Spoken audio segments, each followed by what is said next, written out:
எருசலேமே பரலோகம் விட்டிறங்குதே அலங்கார மணவாட்டியாய் அழகாக ஜொலித்திடுதே பரம எருசலேமே பரலோகம் விட்டிறங்குதே அலங்கார மணவாட்டியாய் அழகாக ஜொலித்திடுதே. ஆண்டவராய் இயேசு கிறிஸ்துவின் இனிய நாமத்தில் இந்த செய்தியை கேட்க ஆயத்தமாக இருக்கிற நம்முடைய பிள்ளைகளை வாழ்த்துகிறேன். இந்த நாளிலும் நாம் எதை குறித்து செய்தியை நாம் கேட்க போகிறோம்? எதை குறித்த காரியம் என்றால், மரித்த பின் மனிதனுடைய ஆத்துமா எங்கே செல்கிறது? மரணத்துக்கு பின்பு மனிதனுக்கு ஒரு வாழ்வு உண்டா என்பது இந்த உலகத்தில் இருக்கிற எல்லா மக்களுக்கும் ஒரு கேள்வி உண்டு. ஏனென்றால் மனிதன் இந்த உலகத்துக்கு உரியவன் அல்ல. அவனுடைய படைப்பு நித்தியமான ஒரு படைப்பு என்பதையும் அவனுடைய உள்ளத்தின் ஆழம் அறிந்திருக்கிறபடியால் அதை அறிந்து கொள்ள முழு உலகமும் ஏங்கிக் கொண்டிருப்பதை நம்மால் உணர முடியும். ஆகவே இதற்குரிய வழியை அறிந்து கொள்ளக்கூடாதபடி நம்முடைய மனக்கண்கள் குருடாக்கப்பட்டிருக்கிறதையும் இந்த காலை வேளையில நாம் அறிய வேண்டும். ஆகவே தான் நம்முடைய கண்கள், மனதை தேவன் திறக்கும் பொழுது சகலத்தையும் நாம் அறிந்து கொள்ள முடியும். மனிதனுடைய வாழ்க்கை இந்த பூமியோடு வாழ்வது முக்கியமான வாழ்வு அல்ல, இதற்கு பின் வாழ்கிற வாழ்க்கையே நிரந்தரமானது என்பதை இந்த காலை வேளையிலே நாம் அறிந்து கொள்ளப் போகிறோம். ஆகவே எல்லாரும் கண்களை மூடி இந்த தேவ வசனத்தை தேவன் தாமே நமக்கு ஆசீர்வாதமாக்கி தர ஜெபிப்போம். எங்கள் பரிசுத்தமுள்ள நல்ல ஆண்டவரே, வானத்துக்கும் பூமிக்கும் ஆண்டவராக இருக்கிறவரே, இந்த பூமியில் இருக்கிற ஒவ்வொரு பிள்ளைகளோடு கூட நீர் இணைந்திருக்கும்படி, எங்களுடைய சத்தத்தை நீ கேட்கும்படி, எங்களுடைய வாழ்க்கையில் இருந்த பாவம் என்கிற மரணத்தை எங்கள் வாழ்க்கையிலிருந்து நீர் அகற்றி போடும்படியாய் உடைய சொந்த குமாரனை எங்களுக்காக தந்து பரலோகத்தோடு எங்களை இணைத்த உடைய அன்பை நினைத்து ஸ்தோத்திரிக்கிறோம். இந்த காலை வேளையிலும் உடைய வசனத்தின் சத்தியங்கள் ஒவ்வொரு பிள்ளைகளும் இந்த பூலோகத்தில் எங்கெல்லாம் ஜனங்கள் கேட்டுக்கொண்டிருக்கிறார்களோ அவர்கள் எல்லாருடைய வாழ்க்கையிலும் உடைய சத்தம் கேட்பதாக, சத்துருவினுடைய கிரியைகள், எல்லா விதமான பொல்லாத ஆவிகள் இந்த வசனத்தின் சத்தியங்களை கேட்கக்கூடாதபடி காதை அடைக்கிற பொல்லாத ஆவிகள், வான மண்டலத்தில் உள்ள பொல்லாத ஆவியின் சேனைகள் சகலத்தையும் இயேசு கிறிஸ்துவினுடைய உயிர்த்தெழுதலின் வல்லமையினால கடிந்து கொள்ளுகிறேன். சத்தத்துக்கு பிள்ளைகளுடைய செவிகள் திறந்திருப்பதாக இயேசுவின் நாமத்தில் ஜெபிக்கிறோம் நல்ல பிதாவே, ஆமென் ஆமென். அன்பான தேவனுடைய பிள்ளைகளை, மனுஷனுக்கு இந்த பூமியில ஒரே ஒரு முறை மாற்றம்தான் வாழ்வதற்கு தேவன் சந்தர்ப்பத்தை கொடுத்திருக்கிறார். பரிசுத்த வேதாகமம் மாத்திரமே மனிதனுடைய வாழ்க்கையை, உண்மையை போதிக்கிற தேவனுடைய வார்த்தையாக இருக்கிறது. இந்த பூமியிலே அநேக மக்கள் இந்த பரிசுத்த வேதாகமம் தேவனுடைய வார்த்தை என்பதை அறியாமல் வாழ்ந்து கொண்டிருக்கிற மக்களையும் நாம் இந்த நாட்களில் பார்க்க முடியும். ஆகவே தேவன் கடைசி நாட்களில் மாம்சமான யாவர் மேலும் என்னுடைய வார்த்தையும் என் ஆவியும் எல்லாருக்கும் கொடுக்கப்பட வேண்டும் என்பது அவருடைய சித்தமாக இருக்கிறது. ஆகவே தான் இந்த நாட்களில் முக்கியமாக மனுஷனுடைய வாழ்க்கை இந்த பூமியிலே முடியும் பொழுது அவன் நித்தியமான ஒரு உலகத்துக்குள்ளே பிரவேசிக்க வேண்டியது அவனுடைய வாழ்க்கையில் தேவனால் நியமிக்கப்பட்ட ஒன்று. ஆகவே அந்த சத்தியங்களை எல்லாம் நாம் அறிந்து கொள்வதற்கு வேத வசனத்தை நாம் கவனிக்கும் பொழுது அவைகளிலிருந்து நாம் இந்த உண்மையை அறிந்து கொள்கிறோம். ஆகவே இந்த வார்த்தை சொல்கிறது, மனுஷன் ஒரே தரம் மரிப்பதும் பின்பு நியாய தீர்ப்பு அடைவதும் மனுஷனுக்கு நியமிக்கப்பட்டிருக்கிறது என்று ஆண்டவருடைய வார்த்தை சொல்லுகிறது. ஆகவேதான் இந்த பூமியில மனுஷன் எல்லாரையும் அப்போஸ்தலர் 17 அதிகாரம் 24 வசனத்திலே பார்க்கும்போது மனுஷ ஜாதியான உலகத்தையும் அதில் உள்ள யாவையும் உண்டாக்கின தேவனானவர் வானத்துக்கும் பூமிக்கும் அவர் ஆண்டவராயிருக்கிறார். ஒரு தேசத்துக்கு ஒரு தெய்வம் அல்ல, அவர் வானத்துக்கும் பூமிக்கும் ஆண்டவர் என்பதுதான் சத்தியமானது. அவர் சகல 17:25 சொல்லப்பட்டிருக்கிறது, மனுஷ ஜாதியான சகல ஜனங்களையும் ஒரே இரத்தத்தினாலே அவர் தோன்ற பண்ணி பூமி எங்கும் குடியிருக்க செய்து அவர் முன் தீர்மானிக்கப்பட்ட ஆதியிலே அவர் நம்முடைய வாழ்க்கை குடியிருப்பின் எல்லையெல்லாம் அவரே திட்டம் பண்ணி இந்த பூமியில வைத்திருக்கிறார். அது மாத்திரமல்ல, 17:30 சொல்லுகிறது, அவர் ஒரு நாளை குறித்திருக்கிறார். அந்த நாளிலே தாம் நியமித்த ஒரு மனுஷனை கொண்டு இந்த பூமியை நிதானத்தோடும் நியாயம் தீர்க்க வரப்போகிறார். ஆகவே தான் இந்த கடைசி நாட்களில் அந்த நியாய தீர்ப்புக்கு முன்பாக எல்லாரும் மனம் திரும்ப வேண்டும் என்று எங்கும் உள்ள ஜனங்களுக்கும் தேவன் கட்டளையிட்டிருக்கிறார். ஆகவே தான் இந்த நாட்களிலே தேவனுடைய வார்த்தை இந்த பூமி எங்கும் பல தேசங்களிலும் அது அறிவிக்கப்பட்டு கொண்டிருக்கிறதை நாம் அறிய முடியும். அது மாத்திரமல்ல, பொல்லாத உலகத்தில் இந்த பிசாசானவன் அவன் தன்னுடைய பொய்யை கடைசி நாட்களில், பொய்க்கும் பிதாவான பிசாசானவன் கடைசி நாட்களிலே தனக்கு கொஞ்ச காலம் மாத்திரம் உண்டு என்று அவன் அறிந்து மிகுந்த கோபத்தோடு அவனுடைய நித்திய மரண நரக தண்டனையை அனுபவிக்கிற நாளும் நெருங்கிவிட்டது என்பதை அறிந்து அவன் மிகுந்த கோபம் கொண்டு இந்த பூலோகத்தில் இருக்கிற எல்லா ஜனங்களையும் பாவத்திலும் அக்கிரமத்திலும் அவன் தன்னுடைய அடிமைத்தன ஆவியினாலே முழு உலகத்தையும் அவன் வஞ்சித்து ஏமாற்றி கொண்டு அழித்து கொண்டிருக்கிறான். அவன் திருடவும் ஆவியை தேவன் கொடுத்திருக்கிற ஆத்மாவை அவன் கொள்ளையிட்டு திருடி பொல்லாத காரியங்களை உலகத்துக்குள்ள அவன் திணித்து கொண்டிருக்கிறான். ஆகவேதான் அருமையான தேவ பிள்ளைகளை, இந்த சத்தியத்தை நீங்கள் தெளிவாக கவனிக்கும்படி உங்களை அன்பாய் கேட்டுக்கொள்கிறேன். வாசிப்போம். நாம் வெளிப்படுத்தல் 20:12 நாம் சொல்லப்பட்டிருக்கிறது, மரணத்துக்கு பின்பு என்ன நடக்கும்? மரித்தோராகிய சிறியவரையும் பெரியவரையும் தேவனுக்கு முன்பாக நான் நிற்க கண்டேன். அது எல்லா ஜனங்களும், சிறியவர்கள் பெரியவர்கள் குழந்தைகள் முதற்கொண்டு எத்தனை பேர் இந்த பூலோகத்தில் பிறந்து மரித்தார்களோ அத்தனை பேரும் தேவனுக்கு முன்பாக நிற்க கண்டேன் என்று சொல்லப்பட்டிருக்கிறது. அது மாத்திரமல்ல, அந்த வேளையிலே புஸ்தகங்கள் திறக்கப்பட்டன. ஜீவ புஸ்தகம் என்னும் வேறொரு புஸ்தகம் திறக்கப்பட்டது. மரித்தோர்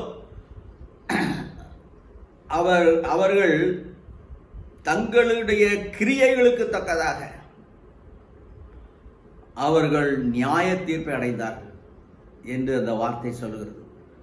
மரித்தவர்கள் தங்களுடைய கிரியைகள், இந்த பூமியிலே அவர்கள் என்ன நன்மையை செய்தார்கள், என்ன தீமையை செய்தார்கள், எப்படி வாழ்ந்தார்கள், ஒவ்வொன்றையும் குறித்து நியாய தீர்ப்பு நாட்களிலே நாம் கணக்கு ஒப்புவிக்க வேண்டிய பொறுப்பை உடைய மனுஷ குலமாக நாம் இருக்கிறோம். ஆகவே மற்ற படைப்புகளைப் போல தேவன் நம்மை படைக்கவில்லை. மனிதனுக்கு அவர் ஜீவ ஆத்துமாவை, அவரிடத்திலிருந்து புறப்பட்ட ஆவியினால் நாம் சிருஷ்டிக்கப்பட்டோம். ஆகவே முதலாவது நாம் அறிந்து கொள்ள வேண்டிய முக்கியமான காரியம், இந்த கடைசி நாட்களில் தேவனுக்கு முன்பாக அவர் வெள்ளை சிங்காசனமாகிய தன்னுடைய சிங்காசனத்தை போட்டு அதில் நியாய தீர்ப்புக்காக அவர் உட்கார்ந்திருப்பார். ஒரு நீதிபதி நியாய தீர்ப்புக்கு முதலாவது என்ன செய்யணும்? அவருடைய ஜட்மெண்ட் சீட்டில் உட்காரணும். அதுக்கப்புறம் அந்த தீர்ப்பு, யாரெல்லாம் குற்றவாளியாக இருக்கிறாங்களோ அவர்களுடைய தீர்ப்புகளெல்லாம் ஒரு புஸ்தகத்தில் எழுதப்பட்டிருக்கும். அட்வொகேட்டு கேஸ் கட்டுன்னு கையில் வச்சுருப்பாங்க. ஒரு நியாயம் தீர்க்கும்படியாக ஒரு குற்றவாளி நிற்கும்போது அவர் நிரபராதி என்று நிரூபிக்கக்கூடிய கேஸ் கட்ட கையில் எழுதப்பட்டிருக்கும். அதே போலதான் நம்முடைய வாழ்க்கையில் நாம் பிறந்த நாள் முதல் நம்முடைய வாழ்க்கையில் இந்த பூலோகத்தில் இருந்த நாள் வரைக்கும் நாம் என்ன நன்மைகளை செய்தோம், அந்தரங்கத்தில் நாம் செய்த பாவங்கள், வெளிப்படையாக நாம் மற்றவங்களுக்கு முன்பாக செய்த காரியங்கள் எல்லாவற்றையும் புஸ்தகங்களில் எழுதப்பட்டிருக்கணும். ஒருவனும் தன்னுடைய காரியத்தை மறைக்கவே முடியாது. ஆகவேதான் புஸ்தகங்கள் என்பது நீதிமன்றத்துக்கு முன்பாக முக்கியமானது. ஜீவ புஸ்தகம் என்னும் வேறொரு புஸ்தகமும் திறக்கப்பட்டது. அந்த ஜீவ புஸ்தகத்தில் யார் யாரெல்லாம் பாவ உலகத்திலிருந்து நீக்கப்பட்டு இந்த பொல்லாத பிரபஞ்சத்திலிருந்து தங்களுடைய ஆவி ஆத்துமா சரீரத்தை காத்து கொள்ளுகிறார்களோ அவர்களுடைய பெயர்கள் ஜீவ புஸ்தகத்தில் எழுதப்பட்டிருக்கிறோம். ஆகவே அந்த புஸ்தகங்களில் எழுதப்பட்டது போல யாரும் தீர்ப்பு வழங்கப்பட்டது ஏற்கனவே அவர் எழுதிவிட்டார். பாவத்தின் சம்பளம் மரணம் என்கிற தீர்ப்பை தேவன் தம்முடைய வார்த்தையிலேயே ரோமர் 3 அதிகாரம் 20 கடைசி வசனத்தில் அங்கே எழுதியிருக்கிறார். பாவத்தின் சம்பளம் மரணம். மரணம் என்பது சரீர மரணம் அல்ல, அவனுடைய ஆத்துமாவை நரகத்திலே அழிக்கக்கூடிய ஒரு நியாய தீர்ப்பின் இடம்தான் மரணம் என்கிறது. ஆகவே சரீர மரணம் என்பது இந்த ஜென்ம சரீரத்தை விட்டு ஆவி ஆத்துமா ரெண்டும் பிரிந்து அது எங்கே போகணுமோ அங்கே போய் தீர வேண்டும்.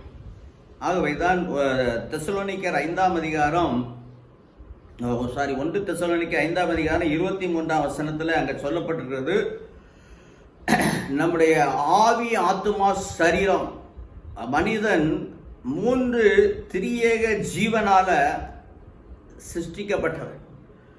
சரீரம் மாத்திரம் மனுஷனுக்கு உரியதல்ல, ஆவியும் ஆத்துமா சரீரம் ஆகிய மூன்றில் ஒன்றாக ஒரு ஜீவனாக மனிதன் படைக்கப்பட்டான் என்பதை ஆண்டவருடைய வார்த்தை சொல்லுகிறது. அது நம்முடைய இருதயத்துக்குள்ளேயும் நம்ம ஆவியில் வாழும்போது ஆவிக்குரிய காரியங்களை நாம் சிந்திக்கத்தக்கதாக நம்முடைய வாழ்க்கையை தேவனுக்கு அர்ப்பணிக்கும் போது அந்த வேறுபாடுகளை தேவனுடைய வார்த்தையை நமக்கு பிரித்து காட்டுகிறதை பார்க்க முடியும். ஆகவே தான் அந்த வசனத்தில் ஆவி ஆண்டவராய் இயேசு கிறிஸ்து நியாயாதிபதியாய் இந்த பூமியை நியாயம் தீர்க்க அவர் வரும்பொழுது நம்முடைய ஆவி ஆத்துமா சரீரம் மூன்றும் குற்றமற்றதாக காக்கப்பட வேண்டும் என்று அங்கே கட்டளை கொடுக்கப்பட்டது. ஆக ஆவி என்றால் ஆவி என்பது மனுஷன் தேவனோடு தொடர்பு கொள்வதற்கு, தேவனோடு ஐக்கியப்படுவதற்காக தேவன் அந்த ஆவி என்கிற ஆழ்தத்துவத்தை நமக்கு உண்டாக்கி கொடுத்தார். அந்த ஆத்துமா மனிதனுடைய சுய சித்தம் தேவனை சார்ந்து இருக்க வேண்டும் என்பதற்காக தான், அதுதான் அவனுக்கு இந்த பூமியிலே கொடுக்கப்பட்ட பரீட்சை. அது சுயநலமாய் வாழ்கிறானா தேவனை சார்ந்து வாழ்கிறானா என்பதை ஆவிதான் தேவன் பக்கமாக, தேவனுடைய சித்தத்துக்கு பக்கமாக அவனை திருப்பி நடத்தக்கூடிய ஒரு அந்த சரீரத்தோடு இணைக்கப்பட்ட ஒரு அமைப்பு தான் ஆவியானது. பரிசுத்த வேதாகமத்தில் சொல்லப்பட்டிருக்குது. நீதிமொழிகள் 20 அதிகாரம் 28 வசனத்தில் நாம் பார்க்கிறோம், மனுஷனுடைய ஆவி கர்த்தர் தந்த தீபமாய் இருக்கிறது என்று சொல்லப்பட்டிருக்கு. ஆகவே இந்த ஆவியை பிரசங்கி 12:7 சொல்லப்பட்டிருக்கிறது,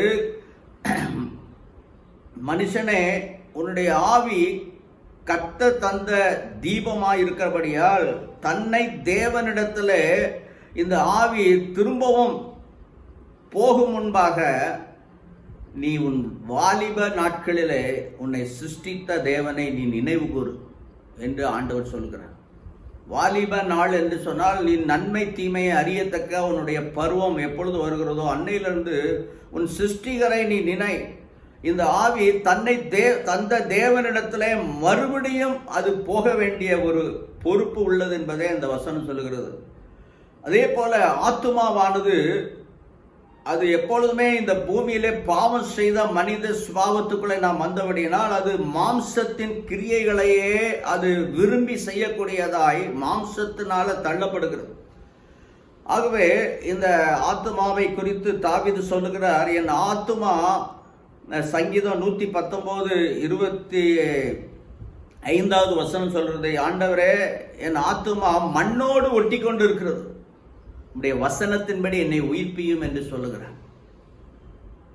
ஆகவேதான் ஆண்டவரிடத்துல நாம் உண்மையாய் ஜெபிக்கும் பொழுது அவர் நம்முடைய ஆவியை, இன்னைக்கு பாவம் செய்த மனுஷனுடைய ஆவி தேவனிடத்துல தொடர்பு கொள்ளக்கூடிய நிலையில் இல்லாதபடி அது மரித்த நிலையில இருந்தபடியால் இன்னைக்கு இந்த உலகத்தில் இருக்கிற அநேக மனிதர்கள் மெய்யான தேவனை அறிந்து கொள்ளக்கூடாதபடி அவர்கள் அவருடைய ஆவி மரித்து போனது.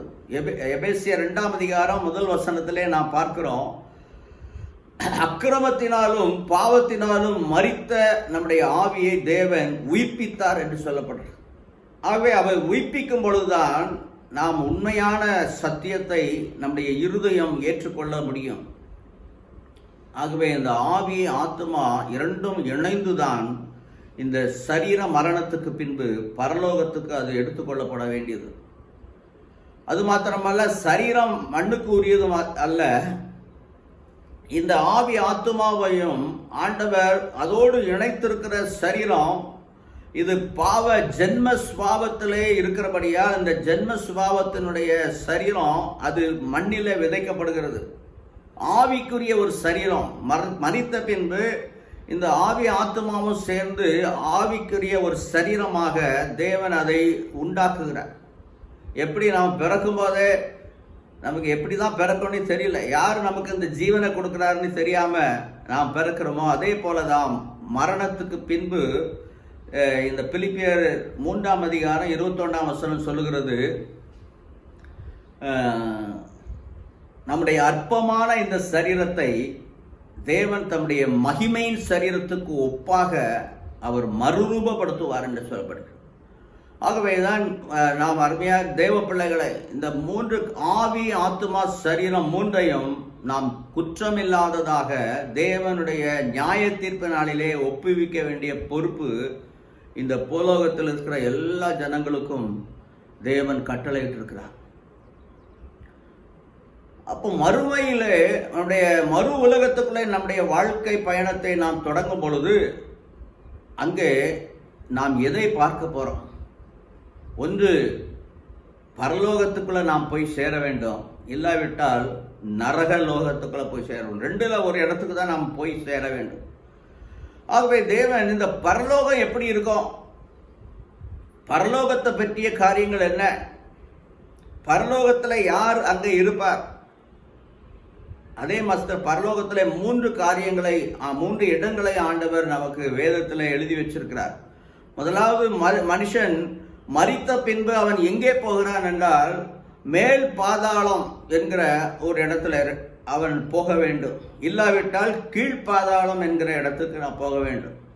இந்த உலகத்தில் ஆண்டவர் பாவத்திலிருந்து இந்த மனித குலத்தை மீட்டு எடுக்கிறதற்கு எந்தெந்த குடும்பத்தை எல்லாம் ஆண்டவர், எந்தெந்த மனுஷனை எல்லாம் ஆண்டவர் மீட்டு எடுத்தாரோ அந்த மீட்கப்பட்டவர்கள் ஒரு இடத்துக்கும் மீட்கப்படாதவர்கள் இன்னொரு இடத்துக்கும் போக வேண்டிய கடமையை உடையவர்களாய் மனிதர்கள் இருக்கிறார்கள். ஆகவே நீ மீட்கப்பட்ட கூட்டத்தில் இருக்கிறியா, மீட்கப்படாதவர்களுடைய கூட்டத்தில் இருக்கிறியா என்பதை உன் வாழ்க்கையில உன் ஆத்மாவோடு இன்றைக்கு நீ நினைத்து பார்க்கும் பொழுது, சிந்தித்து பார்க்க யோசித்து பார்க்கும்போது, நிதானித்து நீ அறிந்தால் அந்த காரியத்தை நாம் மீட்கப்பட்டிருக்கிறோம், நம்முடைய வாழ்க்கையில பாவ சுபாவங்களை நாம் ஜெயம் எடுத்திருக்கிறோம் என்ற நம்பிக்கை உடையவர்கள், என் பாவங்கள் மன்னிக்கப்பட்டது, நான் பாவத்தை விட்டு மனம் திரும்பி இருக்கிறேன், என் மனசை தேவன் பக்கமாய் திருப்பி இருக்கிறேன், ஆகவே என்னிடத்துல எந்த விதமான குற்றத்தையும் காண முடியாது, எனக்குள்ள பிசாசு எந்தெந்த பாவத்தை உண்டாக்கி வைக்கிறானோ அது என் வாழ்க்கையில நான் அனுமதிக்காமல் நான் உண்மையாய் வாழுகிறேன் என்று சொல்லுகிற ஒவ்வொருவரும் மீட்கப்பட்டவர்கள். ஒரே ஒருவர் தான் இந்த உலகத்துல மீட்பராக வந்தார். ஆமென். என் மீட்பர் உயிரோடு இருக்கிறார் என்று 4500 வருஷத்துக்கு முன்பாக வாழ்ந்த யோபு என்ற பக்தன் சொல்லுகிறான். எப்படி அவன் அந்த மீட்பரை அறிந்தான்? இந்த ஆதி மனிதனுக்கு இருந்து அவனுடைய சந்ததிகள் வளர வளர நமக்கு ஒரு மீட்பர் உண்டு. ஏனென்றால் அந்த மீட்பரை நாம் சந்திக்கிறதுக்கு முன்பாக அவரை இந்த பூலோகத்தில் அவரை நாம் சந்திக்க வேண்டுமானால் நம்முடைய பாவங்கள் மன்னிப்பதற்கு ஒரு பலிபீடம் வேண்டும். ஆகவே அவர் பரலோகத்தின் தேவன் ஆராதனைக்கு உரியவர். அவரை எந்தெந்த மனுஷன் உண்மையான மன இருதயத்திலிருந்து அவரை ஆராதிக்கிற உணர்வை பெற்றிருக்கிறானோ அவன் தான் மீட்கப்பட்டவன். ஆதாம் அவருடைய மகன் பிள்ளைகள் முதற்கொண்டு வரிசையாக ஆண்டவரை சந்திக்கும் பொழுது அவர்கள் பலியை ஏற்படுத்தினார்கள். ஆதாமுடைய 2 பிள்ளைகளில் முதல் மகன் தேவனுக்கு உண்மையான பலியை செலுத்தவில்லை. 2வது மகன் ஆபேல் அவன் தனக்குள் இருந்த கொழுத்த தன்னுடைய முதற் பேரான அவனுக்கு உண்டானதில் எது பெஸ்டா இருக்கிறதோ அதை தேவனுக்கு பலியாக அந்த மிருகத்தை கொடுத்து அந்த பலியின் மூலமாய் என்னுடைய பாவங்கள் மன்னிக்கப்பட வேண்டும் என்ற உண்மையை உணர்ந்து கர்த்தருக்கு முன்பாக அவன் என்ன செய்தான்? அவரை ஆராதித்தான். நோவா பலிபீடம், அதே போல அவனுடைய சந்ததியில் வந்த நோவா பலிபீடம் கட்டி கர்த்தரை தொழுது கொண்டான் என்று பார்க்கிறோம். ஆபிரகாம் பலிபீடம் கட்டி கர்த்தரை தொழுது கொண்டான். இப்படி எந்தெந்த மனுஷன் பாவத்தை உணர்ந்து அவன் அந்த பலிபீடத்தின் மூலமாய் தனக்கு பதிலாக ஒரு மிருகத்தின் பலி, விருத்த சேதன பலி, இப்படியெல்லாம் ஆண்டவர் ஏற்படுத்தி மனிதனுடைய ஆவியில கொடுத்திருந்தால், ஆகவே தான் இயேசு கிறிஸ்துவனுடைய வருகைக்கு முன்பான மனிதர்கள் அவர்கள் எல்லாரும் அவருடைய ஆத்துமா தங்கி இருப்பதற்கு தான் பரலோகத்தினுடைய இணையாக இருக்கிற ஒரு மேல் பாதாளம், அப்பர் கிரேவ் என்று சொல்லப்படுகிற அந்த இடத்துல அவர்களுடைய ஆத்துமா இளைப்பாரி கொண்டிருந்தது. லூக்கா 16வது அதிகாரம் 19 31 வசனங்களை நாம் வாசிக்கும் பொழுது இயேசு கிறிஸ்து பரலோகத்தையும் நரகத்தையும் யார் இருப்பா என்பதை குறித்து ஒரு சம்பவத்தை அவர்களுக்கு போதித்தார். அங்கே ஒரு ஐஸ்வர்யவான் இருந்தான். அவன் இந்த பூமியில ரொம்ப சந்தோஷமாய் வாழ்ந்தான். அவன் தேவனை பற்றிய எந்த அறிவையும் இல்லாதபடி சுகபோகமாய் வாழ்ந்தான். அதே சமயத்தில் லாசரு என்ற ஒரு ஏழை மனிதனும் அங்கே வாழ்ந்தான். அவனும் மரித்தான். 2 பேரும் மரித்தார்கள். ஆனால் அந்த லாசருவை மரித்த பொழுது அவனுடைய ஆத்துமாவை அழைத்து போவதற்கு 2 தூதர்கள், தேவ தூதர்களால் அவன் கொண்டு போகப்பட்டு அந்த ஆபிரகாம் இருந்திருக்கிற அந்த ஆபிரகாமின் மடி என்பதுதான் அப்பர் கிரேவ், மேல் பாதாளம், அந்த இடத்துல போய் அவனை கொண்டு போய் விட்டான் என்று பார்க்கிறோம். அதே போல ஐஸ்வர்யவானும் மரித்து அடக்கம் பண்ணப்பட்டு அவனும் கூட எங்க போறான்?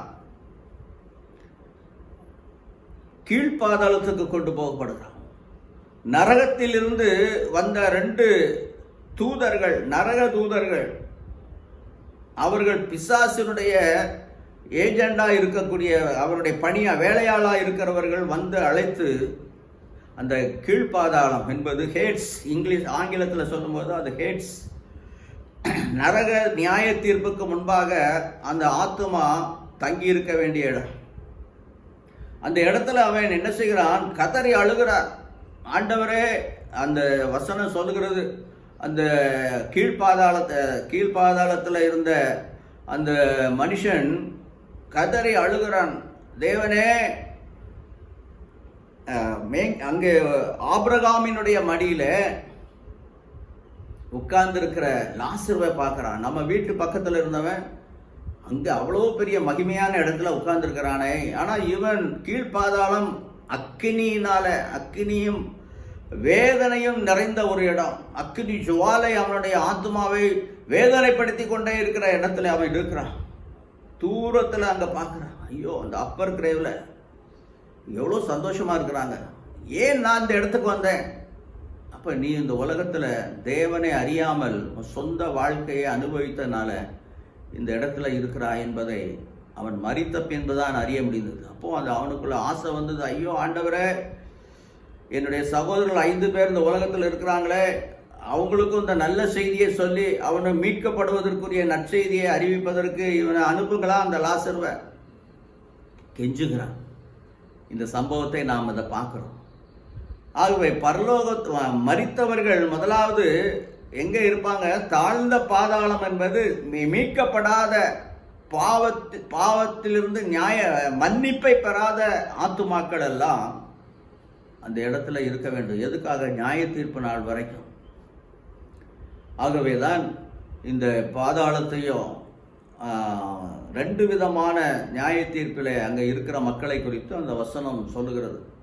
அது மாத்திரமல்ல, இயேசு கிறிஸ்து அவர் மீட்பராக, இரட்சகராக இந்த பூமிக்கு அவர் வந்து மனித குலத்தினுடைய சர்வலோகத்தின் பாவத்தையும் தன்மேலே ஏற்றுக்கொண்டு நியாய தீர்ப்பை அவர் சரீரத்தில் பெற்றதுனாலதான் வேதம் சொல்லுகிறது, அந்த ஒரே நீதியினாலே 5ஆம் அதிகாரம் 18வது வசனத்தில் பார்க்கும்போது அவர் நமக்கு நீதியை கொண்டு வந்தார். பாவிக்கு நீதியை அவரே என்ன செய்தார்? நமக்கு பதிலாக, நம்முடைய பாவத்துக்கு பதிலாக அவரே நியாய தீர்ப்பை இந்த பூமியிலே அடைந்து நிறைவேற்றினபடியால் அந்த ஒரே நீதினாலே எல்லாருக்கும் ஜீவனை அளிக்கும் தீர்ப்பை அவர் உண்டாக்கிவிட்டார். ஆகவே தீர்ப்பு என்பது ஒரு நீதிபதியினுடைய தீர்ப்பு. தேவன் ராஜாதி ராஜாவாகவும் கர்த்தாதி கர்த்தாவாகவும் இருப்பது மாத்திரமல்ல, நீதியும் அவருடையது. ஆகவே நீதியை அவர் மனித குலத்துக்கு கொடுக்க தான் அவர் மீட்பராக இந்த பூமிக்கு வந்ததை நாம் ஒவ்வொருவரும் அறிய வேண்டும். அப்பொழுதுதான் அவருடைய சிலுவையிலே அவர் சிந்திய இரத்தம் நம் ஒவ்வொருடைய பாவங்களையும் கழுவி சுத்திகரிக்கக்கூடிய, அது உண்மையும் நீதியுள்ளதுமாய் இருக்கிறது என்று சொல்லப்படும். ஆண்டவராய் இயேசு கிறிஸ்து அதைத்தான் ஞானஸ்நானம் என்கிற பழைய தண்ணீரிலே மனிதனுடைய பாவம் நியாய தீர்ப்புக்கு ஏதுவாக அது மூழ்கி போனது. மனிதனுடைய பாவம் மூடப்பட்டது, அது பரிகரிக்கப்பட்டது என்பதை நிறைவேற்றுகிற ஒரு அடையாளம்தான் ஞானஸ்நானம். லூக்கா 3ஆம் அதிகாரத்தில் சொல்லப்பட்டிருக்கிறது, இயேசு ஞானஸ்நானம் பெற்று கரையேறின உடனே வானம் அவருக்கு திறக்கப்பட்டது. அப்போ பரலோகமே என்ன செய்து இந்த தீர்ப்பை அங்கீகரித்து, இவர் என்னுடைய நேசகுமாரன், இவரில் நான் பிரியமா இருக்கிறேன் என்று வானத்திலிருந்து பிதாவாகிய தேவனுடைய சத்தம் குமாரனாகிய தேவனிடத்தில் அவர் நிறைவேற்றி முடிக்க போகிற அந்த மீட்பின் காரியத்தை குறித்து அவர் என்ன செய்தார்? அதில் பிரியப்பட்டவராய் அங்கே பிதாவும் குமாரனும் அங்கே ஐக்கியப்படுகிறார்கள். அது மாத்திரமல்ல, அந்த இடத்துல பரிசுத்த ஆவியானவர் அவர் புறாவின் ரூபம் கொண்டு அவர் மேல் வந்து இறங்கினார் என்று சொல்லப்பட்டிருக்கு. ஆக தேவன் திரியக தேவன், மூன்றில் ஒன்றாக மூவொரு தேவனாகவே அவர் ஐக்கியமாக ஒன்றாக இருக்கிற தேவன் என்பதையும் நாம் இந்த பகுதியில் பார்க்கிறோம். ஆகவே அந்த நீதி எல்லா மனுஷருக்கும், அவரை விசுவாசிக்கிற ஒவ்வொருவருக்கும் அவர் நீதியை அளிக்கும் தீர்ப்பை உண்டாக்கி இருக்கிறார். என் அருமையான தேவ பிள்ளைகளை, இதுதான் மீட்கப்பட்டவர்களுடைய அடையாளம். பாவ மன்னிப்பின் நிச்சயத்தை எனக்கு கொடுக்கப்பட்ட, நான் உடையவனாக இருக்கிறேன் என்று எந்த ஒரு மனிதன் ஆவி ஆத்மா சரீரத்தில் உணர்ந்து அவனுடைய சரீரம் கரைபடாதபடி எந்த மனுஷன் பாதுகாக்கப்படுறானோ அவன் எங்கே போகிறான்? அந்த அப்பர் கிரேவில் இருக்கிறவன் அங்கே இயேசு கிறிஸ்து உயிர்த்தெழுந்த பின்பு அவர் என்ன செய்கிறார்? அந்த ஆத்துமாக்களை எல்லாம் அவர் பரலோகத்துக்கு, பரதேசி என்கிற இடத்துக்கு கொண்டு போகிறார். புதிய உடன்படிக்கையின் பிள்ளைகளாக அவர்களை ஏற்படுத்தி, அதாவது பூரண பலி, அவருடைய மரணத்திலும் அவருடைய இரத்தத்தில் மாத்திரமே தான் பூரணமான பலியின் நிறைவேறுதல் நடந்தது. ஆகவே தான் அவர் அந்த அப்பர் கிரேவில் இருந்த மீட்கப்பட்ட ஆத்துமாக்களை அதான் சொல்லியிருக்கிறது எபேசியர் 4ஆம் அதிகாரத்தில், சிறைப்பட்டவர்களை அவர் சிறையாக்கி, 4ஆம் அதிகாரம் 8 முதல் 10 வசனம் சொல்றது, உன்னதத்துக்கு அவர் ஏறினார் என்று சொல்லப்படுகிறது. அந்த தீர்க்க தரிசனத்தை அவர் வருவதற்கு முன்பே 1000 ஆண்டுகளுக்கு முன்பாக சங்கீதத்தில் தாவீதின் மூலமாக தேவன் பேசிக்க சங்கீதம் 68:18 இதே காரியத்தை சொல்லியிருக்கிறார். அவர் வருவார், சிறைப்பட்ட இந்த மேல் பாதாளத்தில் இருக்கிற ஆத்மாக்களை சிறையாக்கி அவர் பரதேசுக்கு கொண்டு போவார் என்று சொல்லப்படுது. ஆகவேதான் அந்த மீட்கப்பட்ட ஆத்மாக்கள் புதிய உடன்படிக்கையின் பிள்ளைகளாகிய கிறிஸ்துவின் நாட்களிலிருந்து அவர்கள் எங்கே போகிறாங்க? இப்போ பரதேசிக்கு கொண்டு போகப்படுறாங்க. பரதேசி என்பது இன்னொரு இடம். இயேசு ஒரு லூக்கா 23ஆம் அதிகாரம் 43ஆம் வசனத்தில் ஒரு சம்பவத்தை சொல்லப்படுறது. இயேசுவோடு கூட ஒரு கள்ளன், அவன் சிலுவையில் அறையப்பட்டிருக்கிறான். அவன் உண்மையாகவே பாவம் செய்தவன், மீறினவன், துன்மார்க்கன். அவன் தன்னுடைய பாவத்துக்கு ஏற்ற தீர்ப்பை அவன் சிலுவையிலே சகித்து கொண்டு நிற்கும்போது அவனுக்குள்ளே ஒரு உண்மையான விசுவாசம் வருகிறது. எல்லாரும் நினைக்கிறாங்க, யூதா மார்க்கத்தின் ஜனங்கள் எல்லாருமே இயேசு சிலுவையில மரித்த பின்பு எல்லாமே முடிந்து போனது, இனி அவரை பற்றி யாருமே பேச மாட்டாங்கன்னு சொல்லி அவன் நினைச்சுதான் எல்லாரும் நினைத்து கொண்டிருந்தார். ஆனால் இவனுடைய இருதயத்துக்குள்ள பெரிய விசுவாசத்தை பாருங்க. அவன் சொல்லுகிறான், இயேசுதான் மரிச்ச பிறகு எல்லாமே முடிஞ்சு போச்சுன்னு தானே நினைப்பாங்க. ஆனால் அவனுடைய இருதயத்தில் இருந்த வார்த்தை, ஆண்டவரே என்று சொல்லி அழைக்கிறான். உம்முடைய ராஜ்யத்தில் நீர் வரும்போது என்னையும் நினைக்க மாட்டீரான்னு சொல்றார். அப்போ அவர் ராஜ்யத்தை பெறுவதற்கென்று அவர் திரும்பவும் மறு ரூபம் அடைந்து அவர் உயிர் தெழுந்து போகிறார் என்ற விசுவாசத்தை அவனுடைய இருதயத்துக்குள்ளே அவன் வைத்ததுனால தான் அந்த வார்த்தையை கேட்ட உடனே ஆண்டவர் சொன்னார், இன்றைக்கு நீ என்னோடு கூட பரதேசியில் இருப்பாய். அப்போ அந்த இயேசு கிறிஸ்து சிலுவையில் மரித்த அன்னைக்கே அவர் தன்னுடைய ஆவியை பிதாவிடத்தில் ஒப்பு கொடுத்து விட்டு அவர் என்ன செய்தார்? அவர் இந்த கல்லறையிலிருந்து அடக்கம் பண்ணுகிற அன்னைக்கே அவர் சொல்லுகிறார், இன்றைக்கு நீ என்னோடு கூட பரதேசிக்கு போ. ஆகவே அந்த உரிமையை பாருங்க. அவன் மீட்கப்பட்ட ஒரு நிலைக்கு அவன் மாறினது காரணம் என்னன்னா, இயேசு கிறிஸ்து அவர் ராஜாதி ராஜா என்பதையும் அவர் ஆண்டவர் என்பதையும், அவரே இந்த உலகத்தை மீட்டு ரட்சிக்கக்கூடிய ஆண்டவர் என்பதை அவன் விசுவாசித்த வேளையிலே அவனுடைய மீட்பு ஆண்டவர் ஜஸ்டிஃபிகேஷனாக வச்சுட்டேன். என்னுடைய இரத்தத்தினால இவனுக்கு மீட்பை கொடுத்து விட்டேன். ஆகவே பாருங்க எவ்வளோ பெரிய உண்மையை நாம் இந்த நாட்களில் பார்க்கணும். ஆகவே தான் இந்த தாழ்ந்த பாதாளத்திலிருந்து மேல் பாதாளம் ஆகிய அப்பர் கிரேவிலிருந்து பழைய உடன்படிக்கையின் காலத்தில் ஆதி நாட்களில் இருந்த ஆத்துமாக்களை எல்லாம் ஆண்டவர் மீட்கப்பட்டவர்களை மாத்திரம் எங்கே கொண்டு போகிறார்? பரதேசியில் கொண்டு போகிறார். அப்போஸ்தலனாகிய பவுல் கூட 2 கொரிந்தியர் 12ஆம் அதிகாரத்தில் சொல்லுகிறார், ஒரு மனுஷன் 3ஆம் வானம் வரைக்கும் எடுத்துக்கொள்ளப்பட்டான். பரதேசியில் அங்கே போகும்போது அவன் மனுஷர் பேசாத பாசைகளை அங்கே பேசுகிறதையெல்லாம் கண்டான். அப்போ அங்கே எவ்வளோ பெரிய ஒரு சந்தோஷமான அந்த ஆத்மா மரித்த பின்பு அவர்களுடைய நித்திய வாழ்வுக்கு நியாய தீர்ப்பு நாள் வரைக்கும் அங்கே காத்திருக்கிறார்கள். அது எவ்வளோ பெரிய சந்தோஷம், இளைப்பாறுதல், ரெஸ்ட் இன் பீஸ். மரித்தவர்களுக்கு ரெஸ்ட் இன் பீஸ், இளைப்பாறுதல் என்று சொல்லப்படுகிறோம். அதே சமயத்தில் மீட்கப்படாதவர்களுடைய ஆத்மா இன்னைக்கும் அது லோயர் கிரேவில் இருந்து கொண்டு அங்கே கீழ்ப்பாதத்தில் வேதனையை அனுபவித்து கொண்டே இருக்கிறார்கள். எதற்காக என்றால் நியாய தீர்ப்பினாள். அந்த வசனத்தில் போட்டிருக்குது, நம்ம செய்த பாவங்கள் கிரமங்களை யாரும் மன்னிக்க முடியாது, யாரும் மறைக்க முடியாது. அது எல்லாம் அவருடைய கம்ப்யூட்டரில், பரலோக கம்ப்யூட்டரில் எழுதப்பட்டிருக்கிறத இன்றைக்கி நம்மளால் விசுவாசிக்க முடியும். இப்போ இன்னைக்கு கம்ப்யூட்டரில் ஒரு சின்ன சிப்பை வச்சுக்கிட்டு நம்முடைய அந்தரங்கங்கள் எல்லாத்தையும் ஒரு இடத்துலேருந்து வாட்ச் பண்ணுறதுக்கு, பூலோகத்தில் இருக்கிற எல்லாரையும் வாட்ச் பண்ணுறதுக்கு இன்றைக்கி மைக்ரோ சிப்பு கண்டுபிடிச்சிட்டான். பைபிளில் எழுதியிருக்கு, வெளிப்படுத்தல் 13ஆம் அதிகாரத்தில் இந்த மிருகம் பிசாசு, இந்த மிருகத்தை கொண்டு அவனுக்கு கொடுக்கப்படுகிற கடைசி நாட்களில் பூமியின் குடிகள் எல்லாருடைய அந்தரங்கத்தையும் ஒரே நேரத்தில் பார்க்கக்கூடிய அளவுக்கு அந்த மைக்ரோ சிப்பு பொருத்த முடியும் என்று அவர் அப்பாவே எழுதி வச்சிருக்கிறார். இன்றைக்கு அதை நாம் விசுவாசிக்க முடியும். விசுவாசிக்கிறவங்களுக்கு அதை என்ன செய்ய முடியும்? புரிந்து கொள்ள முடியும். அன்பான தேவ பிள்ளைகளை, அப்போ நியாய தீர்ப்பு நாள், வெளிப்படுத்தல் 20:12 அந்த கடைசி நியாய தீர்ப்பு நாளில் தான் நாம் எங்கே போகிறோம்? ஒன்று பரலோகம்.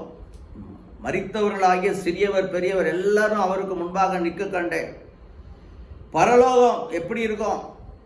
வெளிப்படுத்தல் 4ஆம் அதிகாரத்தில் ரொம்ப அழகாக அதை பற்றி அதிகமாய் எழுதப்பட்டிருக்கு. அந்த 4ஆம் அதிகாரம் முழுவதும் நீங்கள் வாசிக்கும் போது பரலோகம் திறந்திருக்க கண்டேன், சிங்காசனங்கள் அங்கே வைக்கப்பட்டது, நீண்ட ஆயுதை உடையவர் அவர் அங்கே இருந்தார். வெளிப்படுத்தல் 17:14 சொல்லப்பட்டிருக்கிறது, ஆட்டுக்குட்டியானவர் என்பது இயேசு கிறிஸ்துவுக்கு கொடுக்கப்பட்ட பெயர். ஏன்னா உலகத்தின் பாவத்தை சுமந்து தீர்க்க ஒரு ஆட்டுக்குட்டியை போல பாவத்துக்கு பரிகாரியாக, ஆகவேதான் அவர் ஆட்டுக்குட்டியானவர் தான் அங்கே கர்த்தாதி கர்த்தாவும் தேவாதி தேவனுமாய் இருக்கிறார், ராஜாதி ராஜாவாய் இருக்கிறார் என்று சொல்லப்படுகிறது. வெளிப்படுத்தல் 19:1 அந்த பரலோகத்துக்குள்ள திரளான மக்கள் கொடுக்கிற ஒரு சத்தம்.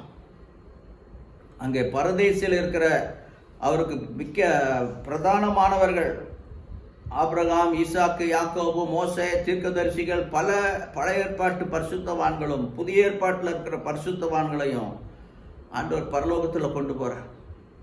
அங்கே என்ன நடக்கிறதுன்னு சொன்னால், அந்த வெளிப்படுத்தல் 4ஆம் அதிகாரத்தில் அங்கே 24 சிங்காசனங்கள் வைக்கப்பட்டிருக்கிறது.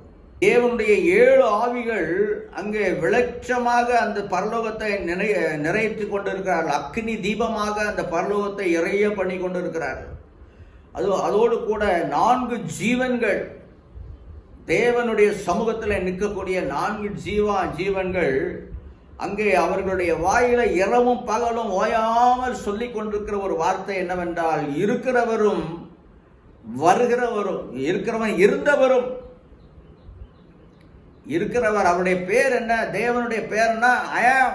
நான் இருக்கிறேன், நான் என்று சொல்லுகிறவர் ஒருவரும் அவர்தான். மோசைக்கு முட்செடியில் தேவன் வெளிப்படுத்தும் போது, ஆண்டவரே உங்களுடைய பேர் என்ன? உங்களுடைய சத்தத்தை கேட்குறேன், ஆனால் முட்செடியில் அக்னியை போல நீங்கள் நிற்கிறீங்க, உங்களுடைய பேர் என்னன்னு சொல்லும்போது, நான் இருக்கிறவராகவே இருக்கிறவர். ஆகவே அவர் இருக்கிறவராகவும் இருந்தவராகவும் வருகிறவராக இருக்கிறவர். சர்வ வல்லமையுள்ள தேவனாய கர்த்தர் பரிசுத்தர் பரிசுத்தர் பரிசுத்தர் என்று இரவும் பகலும் அவரை ஓயாமல் புகழ்ந்து கொண்டே இருக்கிறார்.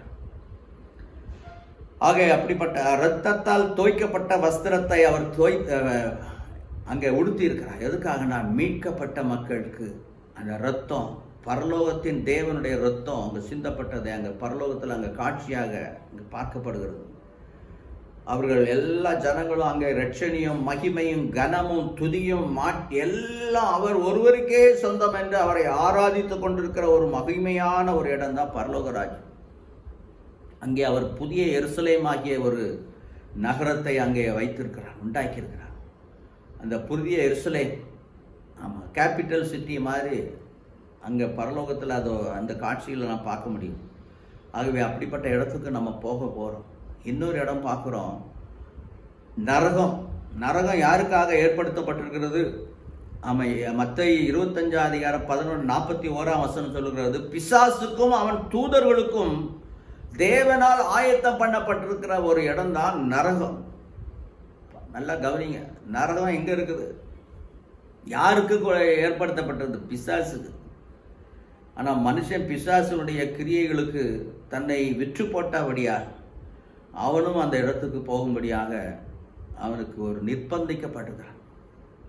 அவன் யூதா 6வது வசனத்தில், யூதாவின் நிருபம் 6வது வசனத்தில் அங்கே எழுதப்பட்டிருக்கிறது, தங்களுடைய ஆதி மேன்மையை, பரலோகத்தில் எவ்வளவு மகிமையாய் தேவனை ஆராதிக்க சிருஷ்டிக்கப்பட்ட கேருப்பானவன், அவனோடு சேர்ந்த தூதர்களும் தங்களுடைய ஆதி மேன்மையை காத்து கொள்ளக்கூடாதபடி அவங்களுக்குள்ள இருந்த பெருமையின் ஆவியினால அவங்க இருதயத்துக்குள்ள உண்டான பாவத்தை தேவன் கண்டு அவனை நரகத்தில் தள்ளி வச்சிருக்கிறார். அதுக்கு தான் அவனுடைய பாவம் செய்த போதே நரகத்தை தேவன் ஏற்படுத்தி அந்த இடத்துல அடைச்சி வச்சிருக்கிறார். அந்தகார சங்கிலியினாலே, நித்திய சங்கிலியினாலே அந்தகாரத்தில் அடைச்சி வச்சிருக்கிறார். 2 பேதுரு 2ஆம் அதிகாரம் 4வது வசனம் சொல்லுகிறது, பாவம் செய்த தூதர்களை தேவன் அந்தகார சங்கிலியிலே கட்டி நரகத்திலே தள்ளி வச்சிருக்கிறார். வெளிப்படுத்தல் 9ஆம் அதிகாரம் 2 வசனங்களை பார்க்கும்போது, வானத்திலிருந்து விழுந்த ஒரு நட்சத்திரமானவன் பாதாள குழியை திறந்து பார்க்கும்போது அங்கே என்னெல்லாம் இருக்குது? அந்த வசனத்தில் பார்க்கும்போது புகை, பயங்கரமான புகை எழும்பினது. அந்த அந்த நரகத்தை திறந்து பார்க்கும்போது வெட்டுக்கிளிகள், தேள்கள், இதெல்லாம் நியாயத்தீர்ப்பு நாட்களுக்கு முன்பாக இந்த மிருகத்தின் ஆட்சியை ஆண்டவர் 7 வருஷம் அனுமதிக்கிறார். அந்த நாளில் பூமியின் குடிகளெல்லாம் வேதனைப்படுத்தும்படி அவைகளுக்கு வாசல் திறக்கப்படும். அது தன்னுடைய நரக வேதனையினுடைய கொடூரத்தை இந்த பூமியில் இருக்கிற மனுஷர் மேல் காட்டுவார்கள். அப்போதான் மனுஷன் சாவை தேடினாலும் அதை காண மாட்டார்கள். அவ்வளவு கொடுமையை அவர்கள் சகிப்பார்கள். மனித குலத்துக்கு பெரிய வேதனை இன்னும் இருக்கிறது. கொரோனா வேதனையே நமக்கு சகிக்க முடியலன்னா பாருங்க, அந்த காலங்கள் வரப்போகுது, சீக்கிரமாய் வரப்போகுது. இந்த செய்தி எல்லாருக்கும் அறிவிக்கப்பட வேண்டும். ஆகவே தான் இந்த பிசாசுகள் நரகத்துக்குரியது. இயேசு கிறிஸ்து இந்த பூமியில் இருக்கும்போது லூக்கா 8ஆம் அதிகாரம் 31ஆம் வசனத்துல கதரேரை நாட்டுக்குள்ள போகும்போது ஒரு மனுஷனுக்குள்ள 2000 பிசாசுகள் உட்கார்ந்து கொண்டு அவனை வேதனைப்படுத்தி கொண்டிருக்கு.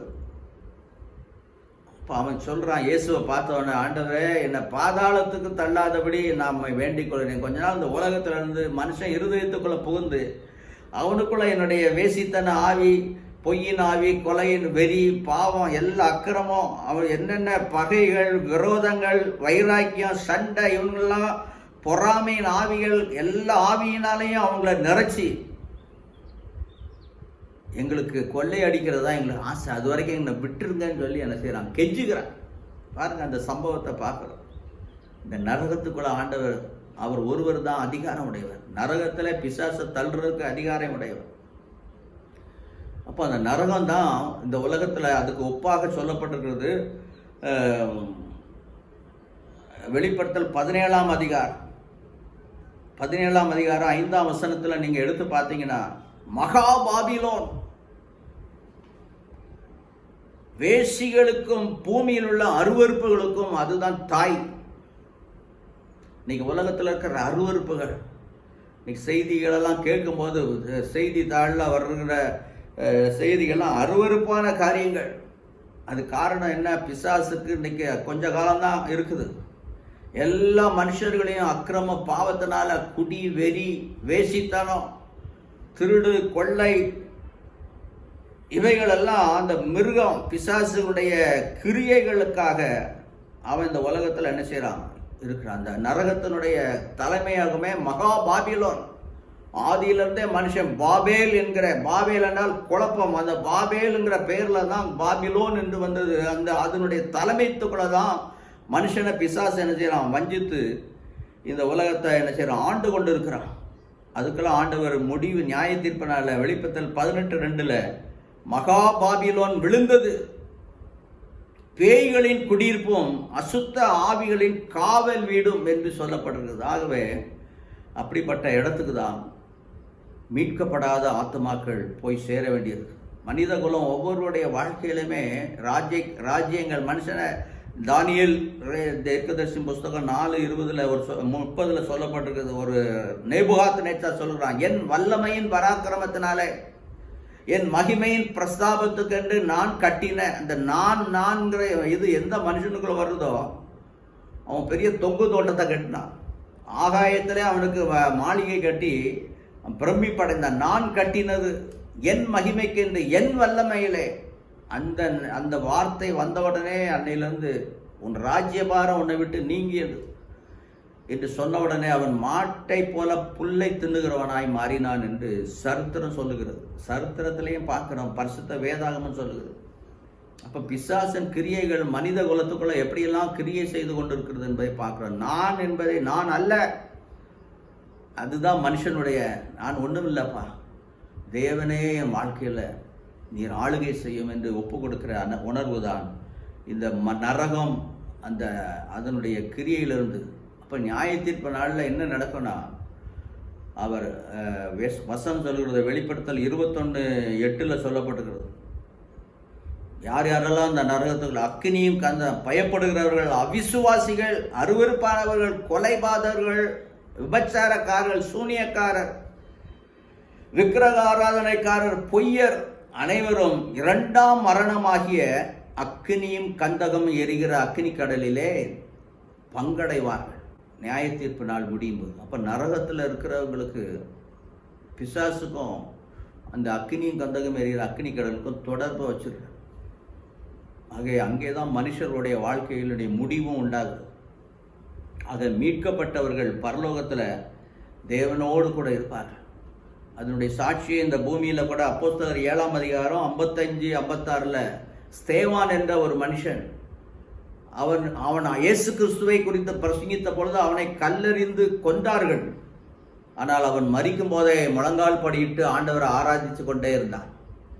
ஆராதித்து கொண்டிருக்கும் போதே அவன் உயிர் பிரியும் போது அங்கே வானங்கள் அவனுக்கு திறக்கப்பட்டு இயேசுவானவர் அவர் வானத்திலிருந்து அவருடைய பரலோகத்திலிருந்து எழுந்து நின்று அவனை வரவேற்கிற ஒரு நிகழ்ச்சியை அந்த வசனத்தில் சொல்லப்படுது. பாருங்க, அப்போ கர்த்தருக்கு உண்மையாக வாழ்கிறவங்க பரதேசிக்கு போக மாட்டாங்க, நேராக ஹெவனுக்கு போயிடுறாங்க. இப்படி ஸ்தேவானை போல எத்தனையோ பேரை ஆண்டவர் பரலோகத்துக்குள்ள இப்போ கொண்டு வைத்திருக்கிறார். ஆமீன். ஆண்டவராக இயேசு கிறிஸ்து எபிரேயர் 14ஆம் அதிகாரம் 4ஆம் அதிகாரம் 14ஆம் வசனம் சொல்லுகிறது, வானங்கள் வழியாய் பரலோகத்துக்கு ஏறி போன தேவகுமாரனாகிய இயேசு என்னும் மகா பிரதான ஆசாரியர், இன்னைக்கு அவர் பிரதான ஆசாரியராகவும் இருக்கிறார். நமக்காக வேண்டுதல் செய்து கொண்டிருக்கிறவர். நம்மெல்லாம் ரட்சிக்கப்படணும், மனம் திரும்பணும், பாவத்தை விடணும். வசனத்தில் சொல்லியிருக்குது, யார் யாரெல்லாம் பாவத்தை விட்டு பரலோகத்துக்கு போகிறதுக்கு ஆண்டவருக்கு தன்னை ஒப்பு கொடுக்கிறவர்கள். எந்தெந்த பாவம் வசனத்தில் எழுதியிருக்கு. கலாத்தியர் 5ஆம் அதிகாரம் 19ஆம் வசனத்தில் என்னென்னதெல்லாம் அந்த மனுஷனுடைய வாழ்க்கைக்குள்ள பாவமாக இருக்குது, என்னென்ன. கொலோசியர் 3ஆம் அதிகாரம் 5ஆம் வசனத்தை நீங்கள் வாசித்து பாருங்கள். 1 கொரிந்தியர் 6ஆம் அதிகாரம் 9வது வசனத்தை வாசித்து பாருங்க. இதுலலாம் இருக்கிற கேரக்டர்ஸ், ஆமீன், எல்லாம் பயங்கரமான பாவம். சுய புணர்ச்சி, ஆண் புணர்ச்சி, திருடர்கள், பொருளாசைக்காரர்கள், வெறியர்கள், ஊதாசீனர்கள், கொள்ளைக்காரர்கள். இதெல்லாம் யார் அந்த சுபாவத்தை கொடுத்தது? அந்த எண்ணங்களை மனுஷனுக்கு கொடுத்தது பிசாசு. இந்த உலகத்துக்குள்ள இருந்து மனுஷனுடைய இருதயங்களை வஞ்சித்து என்ன செய்யறான்? எல்லாரையும் கெடுக்கிறான். ஆகவே அருமையான தேவ பிள்ளைகளை, இந்த நாளிலே ஆண்டவர் அப்போஸ்தலர் 2ஆம் அதிகார கடைசியில் இந்த வசனத்தை மட்டும் நீங்கள் பார்க்கும்போது, நான் என்ன செய்யணும், நான் எப்படி என் ஆத்மா நித்திய ராஜ்யத்துக்குள்ளே வரணும், நான் என்ன செய்யணும் ஆண்டவரே? ஆண்டவர் சொல்கிறார், இந்த வசனத்தை கேட்டு உங்கள் இருதயம் ஐயோ நம்ம நரகத்துக்கு போகிறோமா பரலோகத்துக்கு போகிறோமாங்கிறத இன்னைக்கு தான் தீர்மானிக்க வேண்டிய பொறுப்பு உங்கள் கையில் இருக்கு. நாங்கள் என்ன செய்யணும்னு கேட்டாங்க ஜனங்க. இப்போ அவர் சொன்னார், நீங்கள் மனம் திரும்பி ஒவ்வொருவரும் பாவ மன்னிப்புக்கென்று இயேசு கிறிஸ்துவின் நாமத்தினாலே ஞானஸ்நானம் பெறுங்கள். அப்பொழுது பரிசுத்த ஆவியினுடைய வரங்கள், பரிசுத்த ஆவியானவர் உங்கள் மேல் வந்து இறங்குவார்.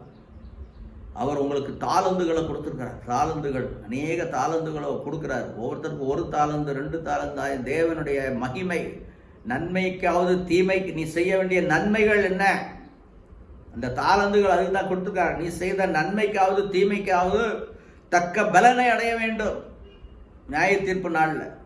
ஆகவே தான் இந்த வசனங்கள் எல்லாம் வேதத்தில் ஆண்டவர் நமக்கு எழுதி கொடுத்துருக்கிறார். ஆமே. ஆகவே அருமையான தேவ பிள்ளைகளை, கடைசியாக ஒரு வசனம் சொல்லுகிறது. எபிரேயர் 12ஆம் அதிகாரம் 1 வசனத்தில், நம்மை சுற்றி நெருங்கி நிற்கிற பாவத்தை தள்ளிவிட்டு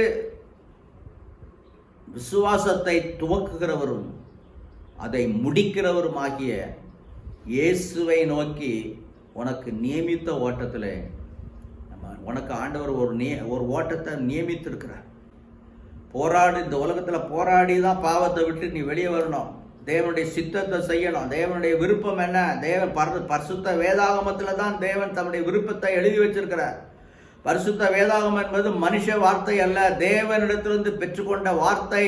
அவருடைய ஆவியே இந்த வார்த்தைகள் எல்லாம் பலதரப்பட்ட காலங்களில் நடந்த சம்பவங்கள் எல்லாம் ஒன்று சேர்த்து அவர் நம்ம கையில் கொடுத்துருக்கிறார். இன்னைக்கு பைபிள் படிக்கிறதுக்கு நேரம் இல்லை.